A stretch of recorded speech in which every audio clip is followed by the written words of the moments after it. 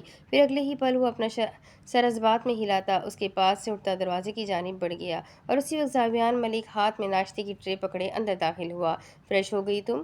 زاویان نے اندر آتے ٹرے کو بیڈ پر اس کے پاس رکھتے پوچھا تو مشائم نے دھیمی آواز میں بولا۔ اچھا تو پہلے ناشتہ کرو گی یا بینڈیج بدل دوں؟ نہیں، پہلے ناشتہ کر لیتی ہوں، بینڈیج بعد میں بدل لوں گی، مشائم نے لحاف خود سے دور کرتے کہا تو زاویان نے ٹرے کا رخ اس کی جانب کرتے بیڈ پر اس کے روبرو بیٹھتے ناشتہ شروع کیا اور چھوٹے چھوٹے نوالے بناتے اسے کھلایا۔ پوری رات نیہان کی بات کو سوچنے اور لیٹ سونے کی وجہ سے اس کی صبح تقریباً لیٹ ہی ہوئی موبائل کی نوٹیفیکیشن پر کھلی تو صوفے پر سوئے بالا شاہ نے اپنی آنکھوں کو مسلتے فوراً سے موبائل کو پکڑ کر دیکھا۔ ان کے فیملی ڈاکٹر کی مس کالز اور میسج آئے ہوئے تھے۔ پھر اجرت پن میں اس نے واٹس ایپ کو آن کرتے ان کی چیٹ کو کھولتے ان کے چھوڑے وائس نوٹس سنے، جس کی وجہ سے اس کی آنکھیں پھیلی، اس کے اوسان خطا ہوئے، اس کے چہرے کے رنگ اڑے۔ وائس نوٹ میں وہ بتا رہے تھے کہ دونوں رپورٹ سیم ہے، بس نام کا ڈفرنس ہے، جسے سن کر بالا شاہ کا دماغ سن ہو چکا تھا۔ اسے سمجھ نہیں آ رہی تھی کہ یہ ہو کیا رہا ہے ان کے ساتھ۔ اس نے دوبارہ سے میسج سنے، جبکہ اب کی بار وہ غائب دماغی میں صوفے سے اٹھتا، اپنے قدموں کو گھسیٹتا ہوا اپنے کمرے سے باہر نکلتا نیہان شاہ کے کمرے کی جانب بڑھنے لگا، لیکن اس دوران اس کا ذہن کچھ بھی سوچنے سمجھنے سے انکاری ہو گیا۔ وہ جلد سے جلد نیہان کے کمرے میں پہنچا اور بنا دروازہ ناک کیے بغیر اندر داخل ہوتے اس نے بدحواسی کے عالم میں ڈریسنگ کے سامنے کھڑی نیہان کو دیکھا۔ لالا آپ اندر آئے نا۔ اپنا دوپٹہ اچھے سے سر پر اوڑھتے وہ اس کے چہرے کے تاثرات دیکھ کر کچھ سمجھ چکی تھی۔ نیہان ڈاکٹر کا میسج آیا ہے۔ فسوق خیزی سے باہر نکلتے اس کے قریب پہنچتے بالا شاہ نے بے تاثر آواز میں کہا تو نیہان نے بالاج کے ہاتھ میں موجود اس کے موبائل کو دیکھا۔ لالا ڈاکٹر نے کیا بولا؟ لالا وہ دونوں رپورٹ سیم تھی یا چینج تھی؟ لالا کیا مشائم ہماری زرلین ہے؟ لالا بتائیں نا جلدی، مجھے جاننا ہے۔